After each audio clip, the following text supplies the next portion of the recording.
हुजूर वाला बड़ा जुल्म है ये इतना बड़ा फाउल है जिसका जवाब नहीं है।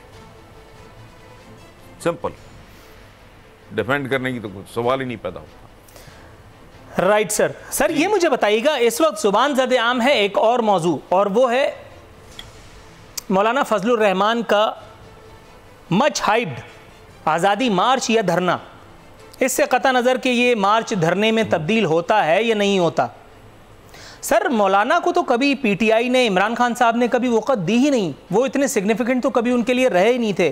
पीटीआई ने हर उस बात पर यू टर्न लिया जो कभी इमरान खान के मुंह से निकली। जाहिर है कि यहाँ पे भी यू टर्न लेना तो बनता था। खान साहब ने बबांगे दोहल कौमी असम्बली में खड़े होकर कहा था कि आपको कंटेनर चाहिए तो मैं कंटेनर भी दूंगा, खाने भी हम आपको खिलवाएंगे।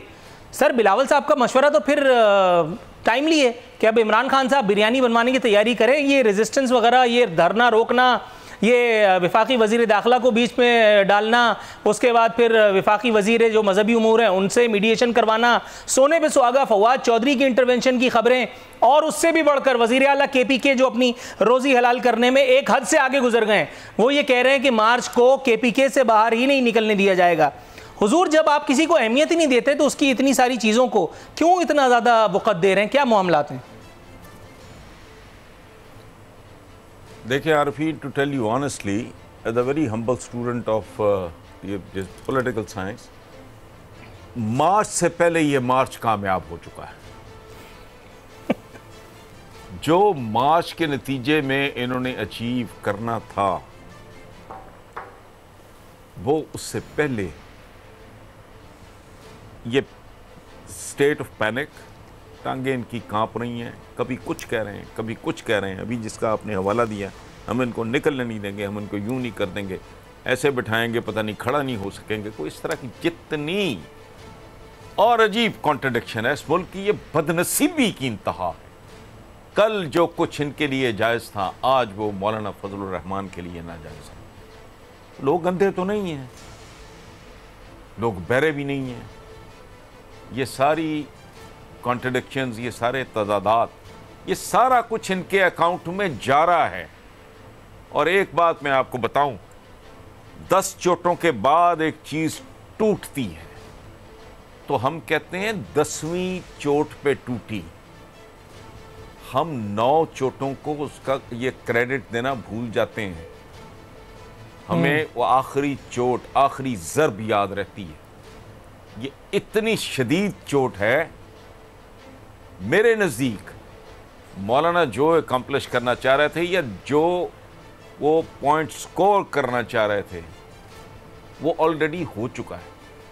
यानी जिसको ये नॉन एंटिटी समझते थे उसके बारे में पैनिक का इतना आलम है, इस तरह की भगदड़ मची हुई है इनकी सफ़ों में, भागे फिर रहे हैं। होता क्या है, अल्लाह करे खैर ही हो। और जितने डिटर्मिन्ड मुझे मौलाना फजलुर रहमान, अच्छा और पहली दफ़ा मौलाना फजलुर रहमान के बारे में ये कहा जाता है कि वो बड़े घाग, बड़े सीजनड, बड़े मैच्योर सियासतदान है। पहली बार मौलाना फजलुर रहमान मुझे एक फाइटर के तौर पे सामने आते दिखाई दे रहे हैं।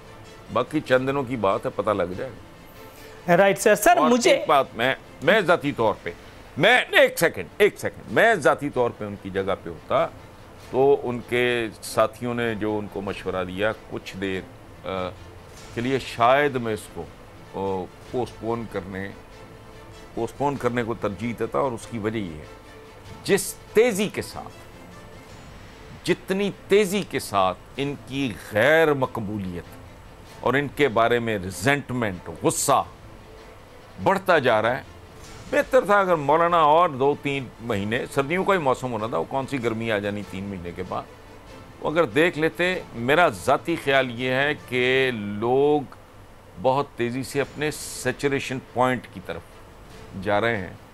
ये माशाल्लाह और 2-3 महीनों के बाद मौलाना आए ना आए, कोई और आए ना आए, लोग सड़कों पे निकल आएंगे। जो हालात अभी आपने जो बताई, अद्वियात और बिजली और फलाना, ये सारे फैक्टर्स हैं, ये लोगों को धक्के मार के, ठुड्डे मार के सड़कों पे ले आएंगे। वाकई लो मिडिल क्लास के बंदा तो अब बहुत ही ज़्यादा डेस्परेशन की सूरत हाल। मैं Right. उनकी जगह होता तो थोड़ा पोस्टपोन कर देता, लेकिन I don't know why is he so confident.